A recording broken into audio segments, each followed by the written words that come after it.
but this will leave Chelsea vulnerable, especially through counter attacks. Now, this kind of structure made it difficult for Chelsea to influence the game because now they had less player in attack. And even if they wanted to make a strong contribution in this game, it was clearly impossible for them to do so. Newcastle, on the other hand, also had some interesting tactics when they looked to build from the back, when they looked to play through Chelsea, especially in the first half where Newcastle were looking even to dominate possession against Chelsea. And this is how they did it. Newcastle identified the way Chelsea were looking to press, and they were looking to go direct to their wing backs as they identified Chelsea were pressing in a narrow structure. And because they had this overload with their wing backs, wide centre backs, and wingers, Chelsea were constantly found on the back foot.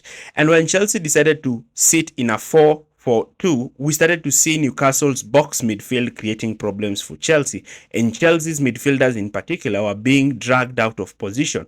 And this constant dragging out of position, like for example, look at this Chelsea structure. Look at how the spaces in between the players are so wide. This is easy to play through. Compare that to Newcastle, who their structure was so narrow. In this scenario, Chelsea ought to have created a narrow structure so that they may not have conceded chances against Newcastle. But Chelsea were lucky that Newcastle did not score their chances in this situation. But overall, you can see even when Chelsea are defending, they are not quite narrow. They are not quite fixed. The principles of defending is that you defend the least space as possible. So you make those distances so small between players. But we did not see that with Chelsea. Now, Chelsea have lost this game. Chelsea are 5th place.